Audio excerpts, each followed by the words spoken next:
Good morning, everyone. It's Bob Phibbs, the retail doc. Hey, thanks for joining me on a Sunday morning, March 14th. I'm glad you're here. Do me a favor and type in where you're joining me from in the world. I know we get people all over the place, and it just depends on what platform you're looking at, whether it's YouTube or Facebook or LinkedIn Live. So type in, let me know when you're there. Also today, I'm going to ask you to think about a year ago. Yeah, that was March 14th. March 13th, we were told that we were in the pits of an epidemic around the world from WHO, and the world certainly changed that day. So I want you to type in for me a number, 1 to 5, 5 being better, 1 being worse. Compared to a year ago today, how hopeful are you of your future? So just type that in, let me know. Hey, Cindy, glad you're here. Nancy, you've got the whole Florida crowd checking in here. Very nice. Thank you very much. So type in 1 to 5, 5 being much better, 1 being much worse. Compared to a year ago today, how hopeful are you of your future? Yeah. Tonight's newsletter, if you recall, this last week on Facebook and LinkedIn, I was asking people to tell me their stories on 3 questions based on the last year. And I've compiled all them. And I think you'll find that that's a very hopeful blog that you will see in the newsletter tonight. So I think that's great. I go back to that infamous day, and I had just buried my mom the weekend before, and I had a speech, and I was on my way back, and I landed in Newark on the 12th. Or was it the 13th? I think it was the 12th, because that's the day that Tom Hanks had said, Tom Hanks had said he had COVID. It was like, oh my gosh, Tom Hanks has it. And I remember landing, and I got on the thruway, and people were going 85 and faster to get home. It reminded me of the night that the Rodney King riots broke out in Los Angeles. And what none of us could tell was how long this was going to last, or the impact it would have on so many, and all of us. In some ways, people were like, oh, it's like the Twin Towers. Like, no, that was immediate and was unexpected. This was like this slow rolling, awful story that just kept getting worse. So I'm glad to see so many of you longstanding customers and viewers are chiming in this morning. Thanks so much. And by the way, I'm going to be trying something new today, totally new. And if you stick around until the end, I'm going to have a live Zoom roundtable afterwards that you'll have to stick around at the end, and I will give that code. And it's only if you're live, and it's going to be about 10 minutes, and I'll just have a chance to chat with each of you with your cameras on. So stick around if you want to do that. That's going to be something new I'm going to try.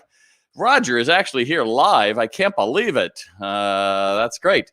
Also, don't forget, I'm still looking for where you're from, not just that you're here. So there you go. So I had a guy who called me this week, and he was having trouble getting rid of a manager. And I said, well, what's wrong with him? It's like, well, he's unmotivated. He's been there a long time. He doesn't manage the crew well, and he's a time suck. And I was like, okay, why haven't you done this? Well, I'm really kind of stuck. Anyone have anyone like that on your crew? Anybody has that? I know I've had several of you. Anyone?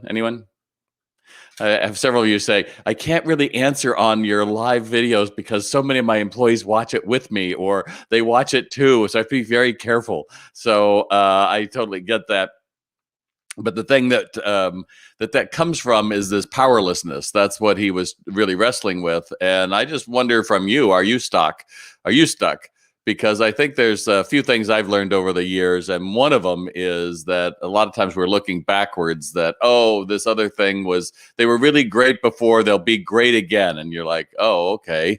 Or you've got this voice in your head, well, if I replace them, that's going to be really hard, and I'm going to have to do this. So you've equated more pain with letting them go and doing what you should do than letting them go. And then I got to ask you, what are you getting out of telling everyone how stuck you are, how it sucks to be you? There's something in you that is being fed by that. And it's an uncomfortable thing to realize.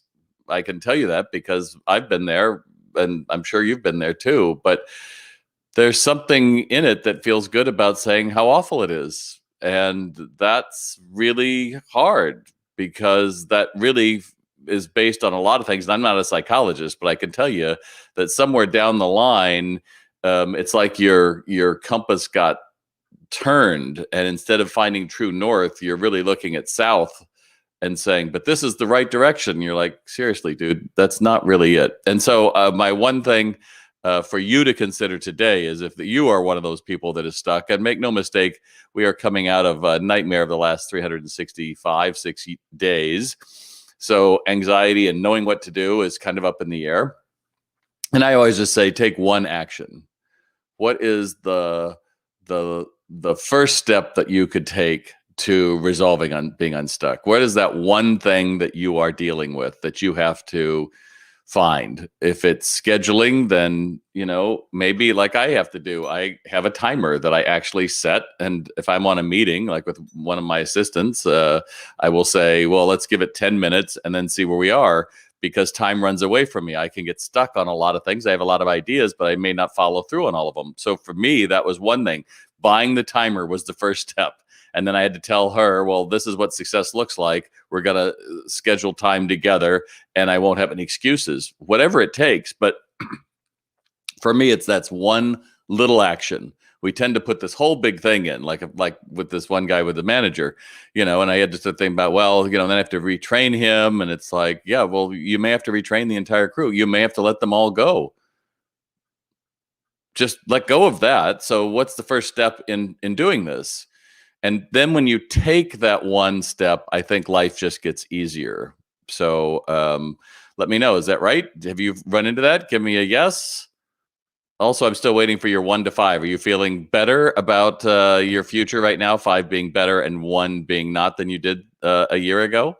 It's hard to believe that was a year. So I'm going to get into your questions here. And then, as I said, I'm going to try something new. If you stay all the way to the end, I will give you a code and you'll be able to join me live. If you're watching this afterwards, well, you won't be able to watch it because I'm going to remove the code in comments. So there you go. Or if I don't remove it, at least it'll be dead. So there you go. Addons says, what's the first step when a direct competitor opens across the street? My first step is I'm going to go in there and I'm going to introduce myself. I can't believe that. Believe it. I can't tell you how many times I do a business makeover or I'm working with somebody on their sales team. And I was like, who's your competitor? And they're like, oh, they're down the street. It's like, oh, well, let's go visit them. I couldn't do that. Why not? Do they come into your store? Well, yes, but I couldn't do it. Of course you could do that. Why wouldn't you do that? I want to know what's really going on. I don't want to have people tell me. I want to know. It's like, oh, okay, that's good to know. Because that's what your customers are going to do anyway. So why wouldn't you want to know that and then say, oh, so they're doing this, we're going to do that. But I think too many retailers are in this idea that it's the 1950s. And because I carry this widget, and if someone else in my community carries this widget, I'm going to be dead. It's like, excuse me, somebody already carries that widget in droves online. So that just wipe that away to think that that's it. A lot of times what I find is when the competitor opens, it actually grows the whole category because people have a choice. They get a chance to compare and contrast. It looks like this is a viable thing. I know when I was in the coffee business, when I first started, and we were going up against the Starbucks, and more coffee houses opened, and yet they were all able to survive. Now, why is that? Did somebody, well, they'd go from one to the other, or they'd like some of the others, or if somebody was uniquely loyal to one, but it became known as a coffee street. And I just think that too many of you get really racked up in this whole idea that someone has opened around from you, and just someone has. There's millions of them. They're online. All right. So I hope that helps. Stephen, what are your thoughts regarding direct consumer trend by major brands? It's a huge trend. And let's go back and stay with that for a second, Stephen. How did that happen? And I said this, I don't know, 5 years ago. I was at a Macy's and I was in the shoe department, and the Nikes just looked terrible, and they were like 25% off, and the help was terrible. And I said, I think on a live video, you wait, Nike is going to leap over retailers because they can't control what's happening with their product. And that's exactly what's happening for most of these. And then you go on. Example in the athletic shoe industry is both Nike and Adidas have announced a focus on D2C with plans to favor their own e-com and brand exclusive stores over supplying independent distributors and retailers. Is this a widening of the chasm between independent and single brand exclusive outlets? How should independent retailer respond? Stephen, I think there is more, excuse me. I think there is more opportunity than you may think. And I just say nobody, and I do mean nobody, can compete with a well-run brick and mortar store. But that's a big caveat. If you're creating exceptional experience, then people are walking out the door with 2 and 3 and 4 pairs. If you're not, you're pretty much having them walk out with 1 pair of shoes and saying you did the job. That's not the job. If you're in footwear, I'm a shoe dog. That's what we call them. That's why I put myself through college. And it comes down to really doing a great job. And so I think it's a distraction. There's nothing you can do about it. It's kind of like most of what the crap is that's on the news today. I can't do anything about it. Why am I filling my head with it? Instead, fill your mind with, well, how can I use that, all that they're doing into my store? So you're going to follow Nike and Adidas on all of their social platforms, whether it's Facebook or Instagram or whatever. And you're going to say, oh, they're doing this. I should do this. You're going to be looking at oh, I should be doing this. And that's what I would be doing because they obviously have done all the homework. Why not be able to use it for your own benefit? But I think that poor me, and I'm the independent, that just doesn't play. And it certainly doesn't play with customers. I can tell you that much. So put it aside. There's nothing you can do about it. And it's going to really be impacting more the big boys than smaller ones, I believe. Jane says, what do we say to our customers who ask about vaccinations? I prefer to keep medical issues, and particularly this one, to myself and not discuss. We let customers vent their ideas, but don't join the conversation. I think that's smart, but some of them want to know even more about us, and I prefer not to answer. We can tell them some customers are vaxxers and adamant about telling us about vaccines if we don't bring up. Others are more relaxed and not so fearful. This is a long point. We do have signage at the front of our store advising customers use hand sanitizer and wear a mask as required by state, but we don't follow customers around asking them if they have a vaccination. Gene, I don't know that there's a great answer to that. I said it last fall. If it was me in my store, I would be paying all of my employees $100 to go get vaccinated and get that over and done with. And then I would actually have that on the front of my store and say 100% of our employees are vaccinated. I think that's a smart marketing move. I can't imagine why anyone wouldn't be anxious to do that. But talking about it with other people, I think you're right. I mean, you've got HIPAA conversations that if your employees don't want to know. But I would encourage everyone to find a button. I'm sure someone's got them out there that says, I've been vaccinated or something. I think, make no mistake, everybody wants to know that this thing is going away. And if you're a retailer, I don't think you get the pass of casually saying, well, I don't believe in them or something. Because frankly, if you don't get people to be confident in coming to brick and mortar stores soon, there's going to be even less retailers around and less restaurants around. What we need is hope. What we need is a unified front. I think we've got that. Something like 20% of the population is vaccinated now. And by the end of May, I think it is, they expect everyone will be able to do that in the U.S. The next point is we've got to get it internationally, and we've got to be able to build that brand so that people travel. Make no mistake, people on planes is what juices the economy. People traveling, people going places are hopeful, they're interested, they are shopping. So I hope you're all sharing in that with me. But I might be talking about that, who knows, in my last 10 minutes of my Zoom call. So there you go. Jen, competitors are not let's just pull this up. I love this option, so let's show it. So Jen says, competitors are not the enemy. They can become allies. It's akin to being able to borrow sugar from the neighbor. I love that, Jen. What a great attitude. That's exactly it. Justin says, friendly competition is healthy. It keeps you humble and also keeps people going back and forth. So true. And Sherry says the same thing. Absolutely. Yeah, exactly. That's it. And I see it. Some of you said not all of our employees want to be vaccinated. Well, I'm sorry, if you're going to work in retail right now, why the hell don't you?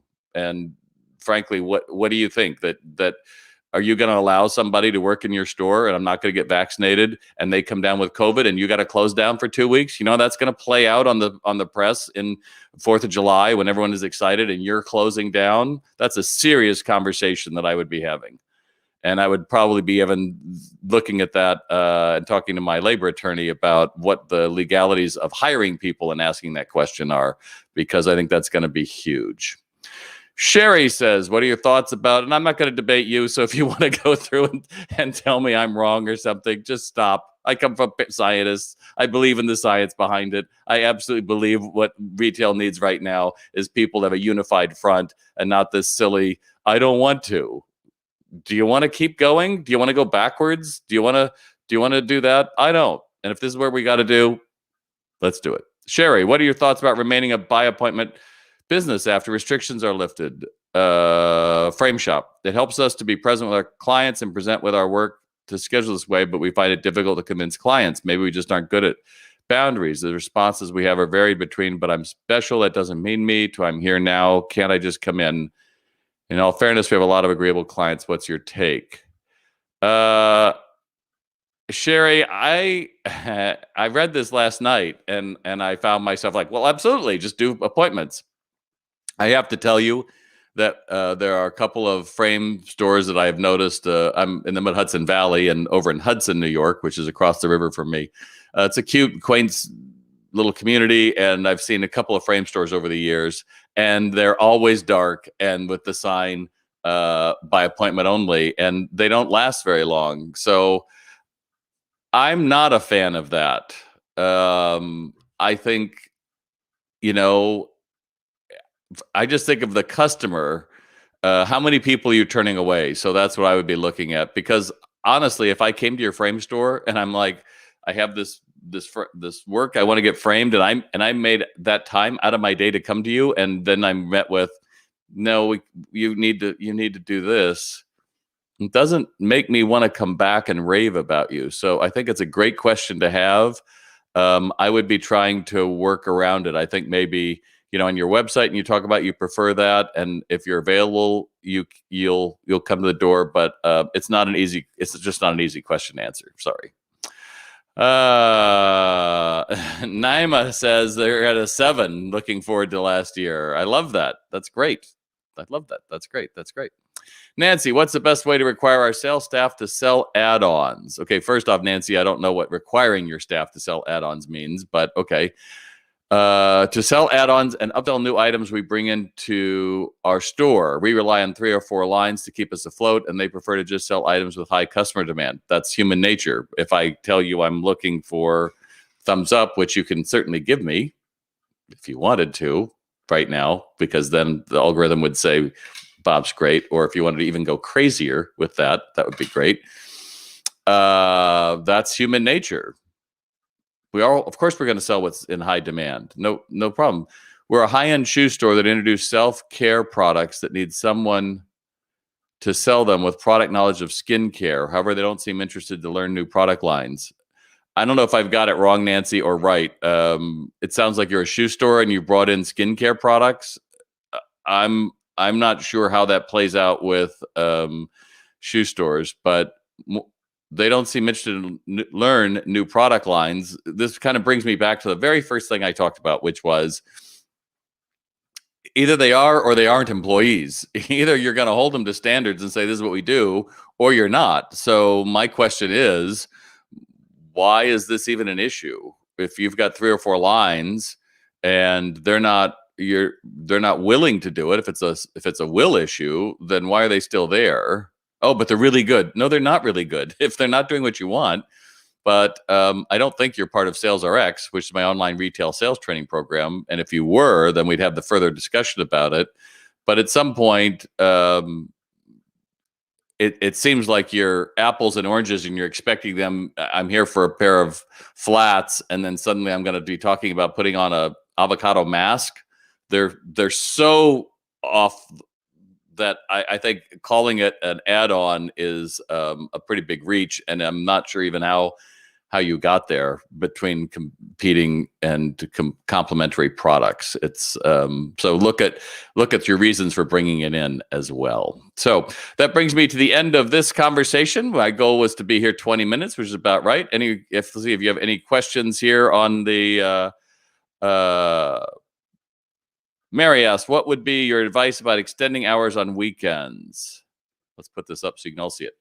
What would your advice be about extending hours on weekends? We've tested a number of times, and it seems people are more going to food and drink and establishments, typically not coming in and not buying. Well, Mary, I don't think there's an easy answer. I am all about we are in for the roaring 20s. I've been saying this for a long time. Now others are using that analogy, which is just fine.